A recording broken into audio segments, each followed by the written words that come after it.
গতকাল রাত্রে উত্তর ২৪ পরগনা পৌরসভা এলাকার ৯ নম্বর ওয়ার্ডের ঠাকুরপল্লীতে এক ভবঘুরেকে ছেলে ধরার সন্দেহে গণপিটুনি দেওয়া হয়। পরবর্তীতে ভবঘুরেকে উদ্ধার করে বনগাঁ মহকুমা হাসপাতালে ভর্তি করেছে পুলিশ।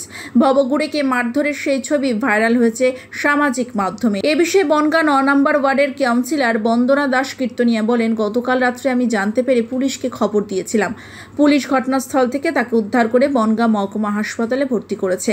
ভবঘুরেকে মারধরে করা হয়েছে সে প্রসঙ্গে তিনি বলেন, মারধর করা হয়ে থাকলে ঠিক হয়নি একদমই। সাধারণ মানুষকে বলবো, গুজবে কান দেবেন না।